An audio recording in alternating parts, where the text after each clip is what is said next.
In today's episode, we talk about the upcoming rule changes for the 2025 fantasy football season.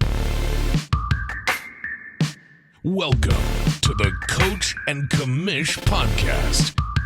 No, not Adam Gase, and definitely not Roger Goodell. It's Chris and Sean breaking down fantasy football for the everyday man. Welcome back. You here with the Coach and Commish. I'm Chris, and Sean here to my left, and we're back. We're back. Video, too. I know. It's been a very long time. Too long a time. What's football? Yeah. Yeah. How do you speak into this thing called a microphone? Yeah, he doesn't know what camera to look in either. It's like left, right. Oh, man. Got to channel my Ron Burgundy. No, never mind. But we got a lot of things to go over. We've had the rules meeting. Yep. Which is the first one I've ever missed. So we had a champion. I don't know if I even announced these, but I won the Dynasty League, and then Joe won our Keeper League. Joe finally breaking the Buffalo Bills curse. Maybe it happens for the Bills this year. Who knows? Yeah, who knows? And then Sean went undefeated. Yeah, I did. And got scared at the championship game. Almost. It was going to be the greatest upset of all time. And I'm not going to say the rest of the league wanted to see the upset happen to the perfect record, but they might have been rooting in that way. But that was a phenomenal year for the 2024 season. But now we got some big changes to our keeper, quote-unquote, league. It's really not a keeper league anymore. Yeah, that's true. So I guess we can just start there if you want to just kind of talk about what the rule was going to be, and then I'll kind of give an update on what was decided. All right, so we had three rule proposals in our last meeting. Yeah, the keeper. So we're going to go through a keeper one, which is, spoiler, no longer a keeper, and then the Dynasty League. So all right, so to the formerly known Keeper League, we had a motion. It sounds like we're motioning here. A motion to move to a true redraft. All right, so reasoning was brought up by this guy named Mike. Don't really knows him. My beard's better. He says, with the Dynasty League running well, could we look into moving this league into a true redraft this season or next season? Yeah, I really thought it was going to be more of a next season thing, just because I thought people drafted accordingly or made trades. It was hard not to vote in that manner. I had Brock Bowers as a keeper that I finally was really happy with. But, yeah, I think it was a smart move. We just decided to, this season, go ahead and put it into actuality, and we're going to do that. It's going to be just keeper, simplifies things. Mock drafts are much easier now. And everybody, supposedly, I mean, based on how the draft order turned out, you have a chance at drafting whoever you want to draft. And, it's crazy. Matt Contriff, if you're watching, we are going into redraft this year. I had him talk to him last week, and he's like, he did not realize that was going into effect this season. Yeah. And I was like, so hopefully you listen to this podcast and you get further confirmation that it was passed. So, I mean, that's an awesome rule change there. But, yeah, how many years did we have the Keeper League? I mean, we tried to figure this out before, but the very first Keeper League was, I think, when Sir Drafts a Lot or Auto Pick was, and it's, I think, 12 years maybe? Yeah. 11, 12, somewhere in there. So this is a big change.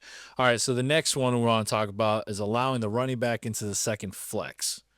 Yeah, I mean, currently it's a wide receiver tight end only. Yes, the second flex was supposed to be just a wide receiver 3 league is kind of how we looked at it originally. But then we decided to add the tight end because some people wanted to have that option. And then for some reason, there's crazy pushback on this idea of making it so that a running back can go in there. Because there's been times when I've wanted to I have, a way better option with my 4th running back than I do with my 4th wide receiver. So I didn't think it would affect things too much. It's something I've continued to push for. We got 7-5 this time.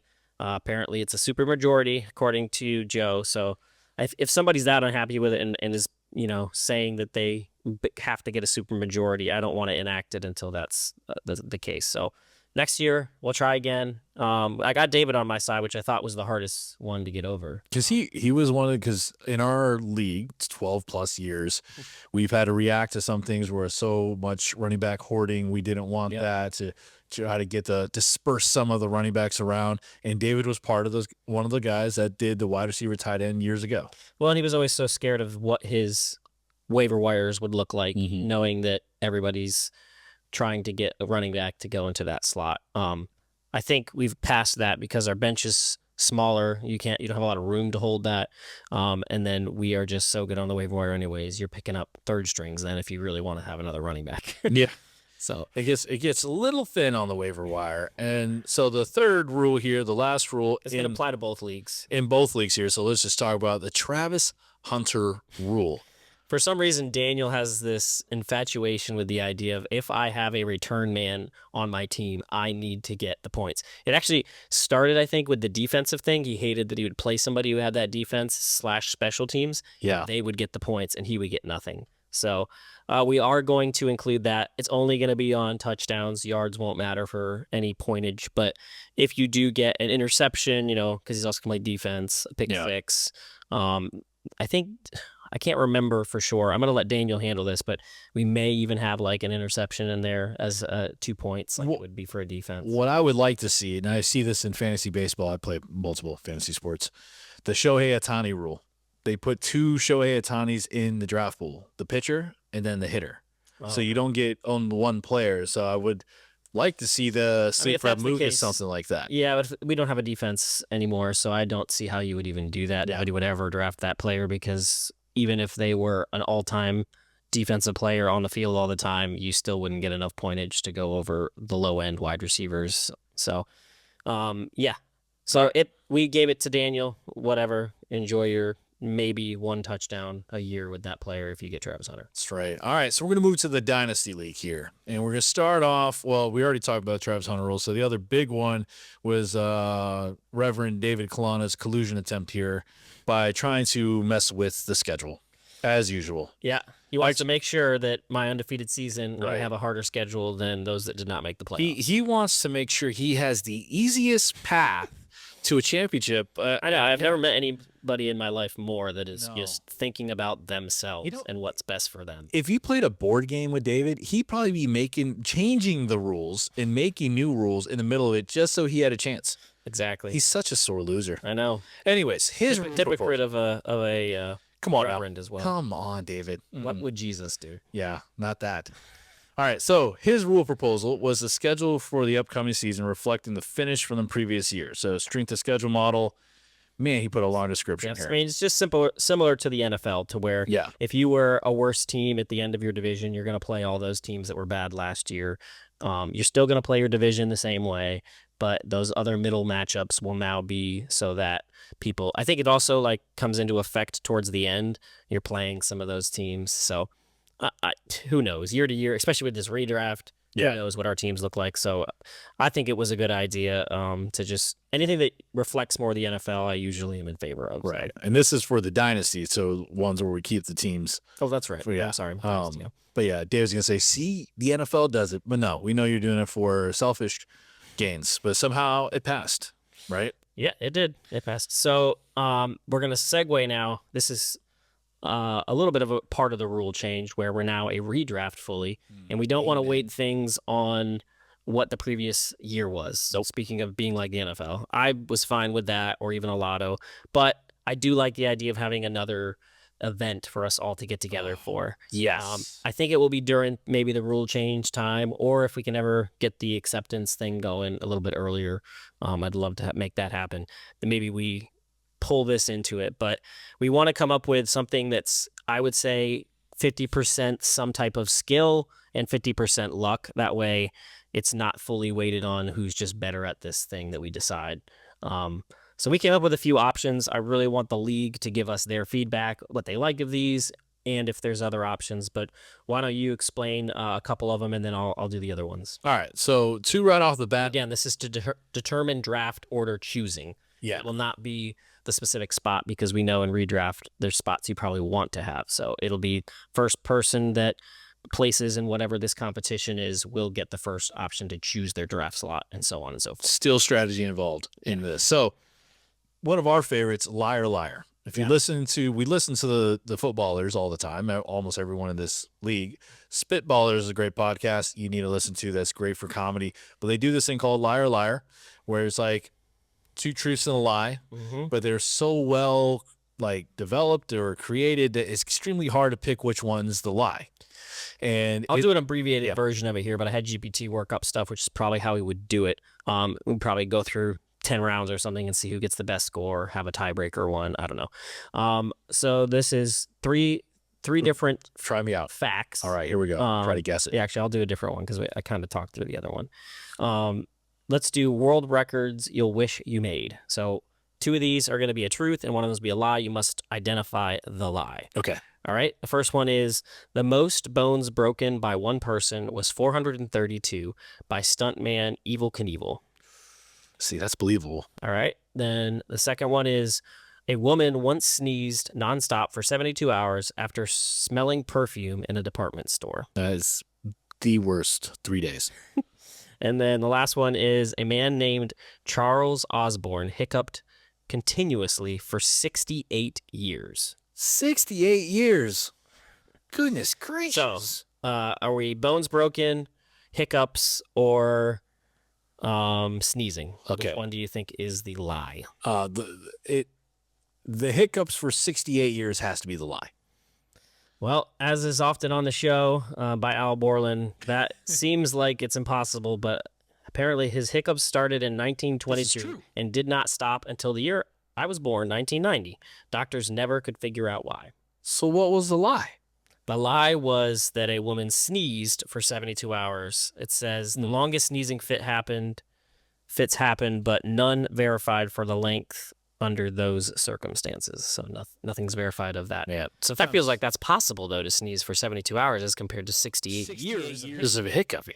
I mean, I wonder how long these hiccups spaced. Like, I don't know. Maybe hiccuped once a day for 68 years. That would still be really annoying. Yeah, I mean. All right. So that's an example of the liar, which could be a lot of fun and very random because we try to choose facts that nobody knows.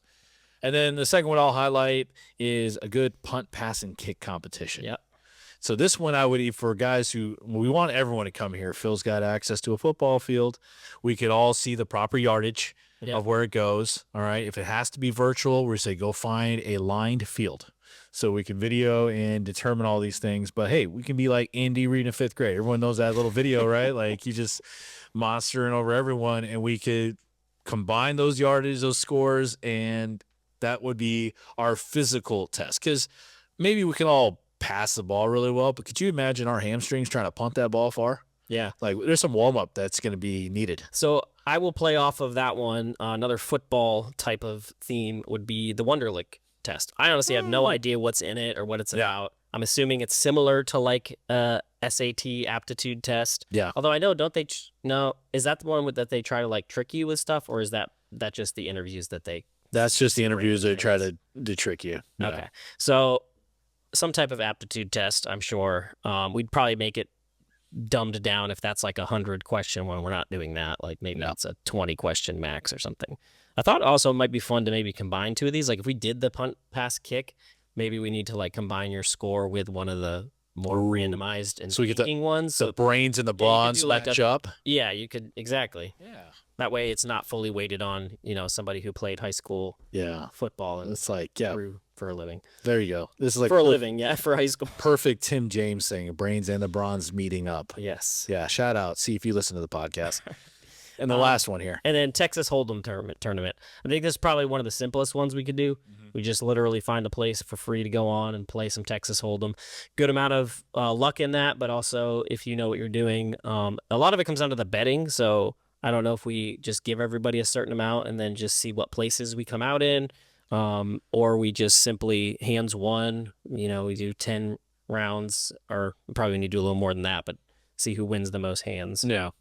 I don't know. We can figure that out afterward. And if you guys have any other options for what you think could be a fun way to do this, also our listeners, I don't know if you're still out there anymore. They mostly are Tim's friend, or Chris's friends. Yeah. So maybe he'll shoot this to them and they'll give us some ideas as well.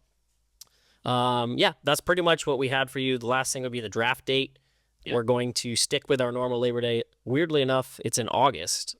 This 31st is actually the day before Labor Day. So we'll do that at 7 p.m.